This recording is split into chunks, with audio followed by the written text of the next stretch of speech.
Iran மிகப்பெரிய அளவுல தயார் நிலையில இருக்கிற மாரி தான் அவர்களோட ஸ்டேட்மெண்ட்டும் சரி, அவர்களோட செயல்பாடும் இப்ப களத்துல காட்டிக்கிட்டு இருக்காங்க. இதுக்கு ஒரே காரணம் தான். இஸ்மாயில் ஹனிய ஈரானுக்குள்ள தட்டி தூக்குன உடனே பெரிய அளவு அதிர்ச்சி. இதுக்கு பதிலடியும் குடுக்கணும். கிரவுண்டை கிளியர் பண்ணணும்.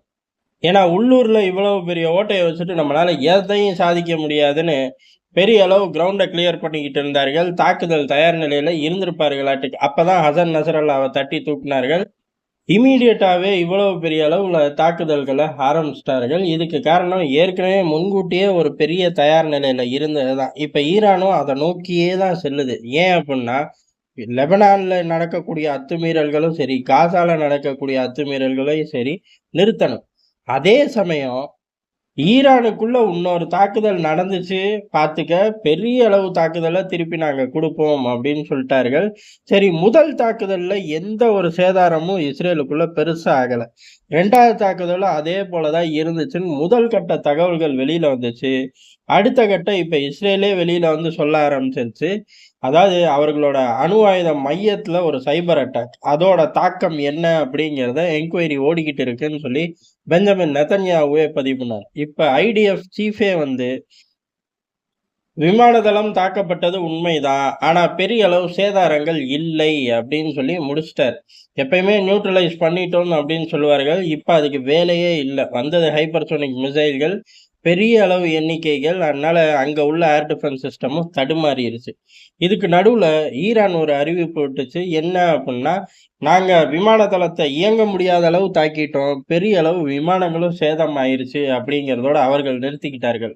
ஹிஸ்புல்லாவ பொறுத்தவரையும் 20 விமானங்கள் சேதம்டா. யூஸ் பண்ணவே முடியாது.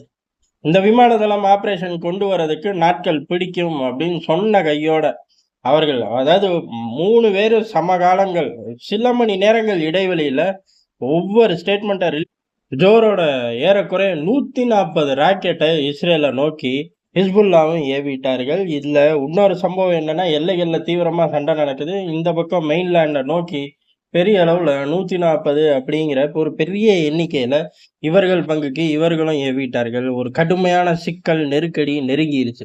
அடுத்த ஸ்டேட்மெண்ட் ஈரான்ல இருந்து வருது. இதுதான் உச்சகட்ட பரபரப்பு.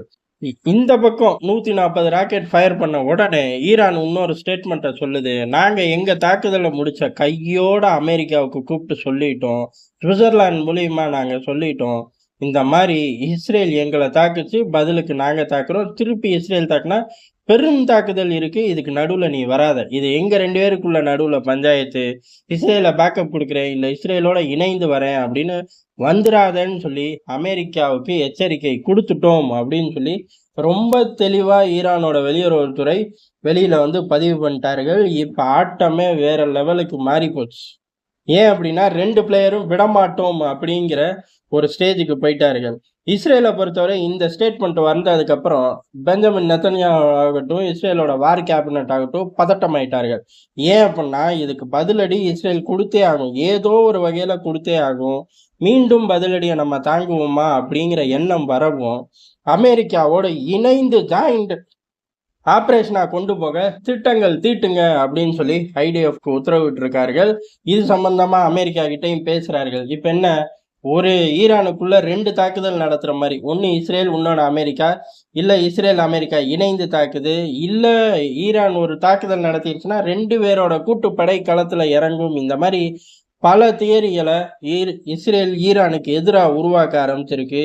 இவ்வளவு பெரிய சம்பவங்கள் நடக்கும்போது ஐரோப்பா சும்மா இருக்குமா? அப்படின்னா சும்மா இருக்க மாட்டார்கள் அப்படிங்கிறதுதான் காரணம். அவர்கள் நிலைநாட்டணும்.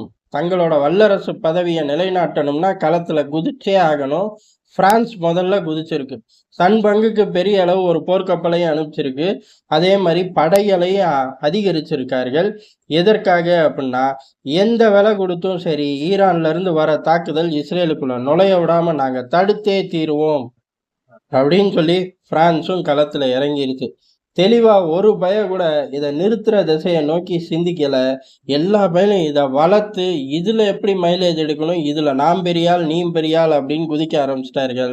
உக்ரைன் யுத்தத்திலையும் இப்படிதான் 1 டஜன் நாடுகள் குதிச்சார்கள். குதிச்சுட்டு திரும்பி பார்க்கும்போது ஒரு பயம் இல்லைங்கிறது தான் இப்ப அங்க ஓடிக்கிட்டு இருக்க காட்சி. ஆனா அது அப்படியே இங்க நடக்குமான்னு கேட்டா, இங்க விஷயமே வேற. இங்க தாக்கம் அப்படிங்கிறது வேற விதமா இருக்கும். பாதிப்பு அப்படிங்கிறது வேற விதமா இருக்கும். அதே மாரி பிளேயர்கள் உள்ளுக்குள்ள இறங்குற விதம் எல்லாமே கொஞ்சம் கூடுதலா இருக்கும். தாறுமாறா இருக்கும். ஆனா அதுக்கெல்லாம் அஞ்சக்கூடிய நிலைமையில இப்ப சமகாலத்துல உலகம் இல்ல. அதுல தான் இவ்வளவு வேகமா இறங்குறார்கள். ஈரான பொறுத்தவரை அடுத்த ட்ரிகர் அப்படிங்கிறது இந்த மத்திய கிழக்குலேருந்து வளைகுடா உள்ள நாடுகள் ஒரு பயலும் இங்க சப்போர்ட் பண்ணிறக்கூடாது. தப்பி தவறி சப்போர்ட் பண்ணா, அவர்களோட எண்ணெய் வயல் மீது ஈரானோட ப்ராக்ஸிகள் தாக்குதல் நடத்துவார்கள். அத சமாளிக்க முடியுமா? பொருளாதாரம் போயிரும். அப்ப ஈரான் பக்கத்துல தான் நிக்கணும். இல்ல ஈரானுக்கு எதிரா நிக்காமயாச்சும் இருந்துக்கணும். இந்த மாரி பல சந்தர்ப்பங்கள் உருவாக ஆரம்பிச்சிருச்சு. இதுலருந்து யார் தப்பிக்க போறா? தெரியல. இஸ்ரேலா? ஈரானா? தெரியல. ஆனா இஸ்ரேல பொறுத்தவரையும் இத சாக்கா வச்சு எப்படி இதையே சாக்கா வச்சு ஹசன் நஸ்ரல்லாவ தொட்டு பத்தி விட்டார்களோ, அதே மாரி ஈரானோட அணு ஆயுதத்த தொற்றணும் அப்படிங்கிறது தான் இஸ்ரேல், அமெரிக்காவோட உள் எண்ணம். அத சாதிப்பார்களா? இல்லையாங்கிறது வருங்காலங்கள்ல தெரியும். ஹசன் நஸ்ரல்லாவ தொட்ட மாரி கமேனி நம்மளையும் தொடுவாய்ங்க. நம்மளோட முழு ஸ்ட்ரென்த்தான அணு ஆயுதத்தையும் தொடுவார்கள் அப்படிங்கிற உஷார் நிலையில ஈரான் எப்பயோ போயிருச்சு. அத மீறி தொட முடியுமா? வரும் நாட்கள் தெரியும். அத தொடுறக்கான இடங்கள நோக்கி போறார்கள்னாலே ஈரான் பெரிய அளவு வீரியத்த காட்டும். ஏன் அப்டின்னா, ஏகப்பட்ட தளபதிகள் காலி. ஆனா ஹசன் நசரல்லாவுக்கு அப்புறம் பெரிய அளவு லெபனானுக்குள்ள போயிருவார்கள். லெபனான் பகுதிகள பிடிப்பார்கள். அதே காலகட்டங்கள்ல ஈரான்ல உள்ள பெரிய தலைகளுக்கு டிக்கெட் தந்துருவார்கள் அப்படிங்கிற சூழ்நிலை வந்ததுக்கப்புறம், இனி பின்வாங்கி ஒண்ணும் பிரயோஜனம் கிடையாது. பின்வாங்குறதே எதுக்கு? கொஞ்ச நாளைக்கு பொருளாதார பலம் வர வரையும் அமைதி காப்போம் அப்படிங்கிறதா. அதுவே இல்லை அப்படின்னு ஆனதுக்கப்புறம் ஈரான் பாயும். பாயறத தவிர வேற வழியே அவர்கள் கிட்ட இல்ல. அதத்தான் இப்ப மிசைல் மூலமா காட்டினார்கள். இருந்தாலும் அடங்கக்கூடிய ஆட்கள் எதிர்த்தாப்புல இல்ல. அதனால மீண்டும் ஒரு பெரிய யுத்தத்த சந்திக்க போகுது. உக்ரைன் யுத்தம்லாம் ஒரு ட்ரெய்லரா மாறி போயிரும். ஈரான், இஸ்ரேல் யுத்தம் வந்ததுக்கப்புறம்.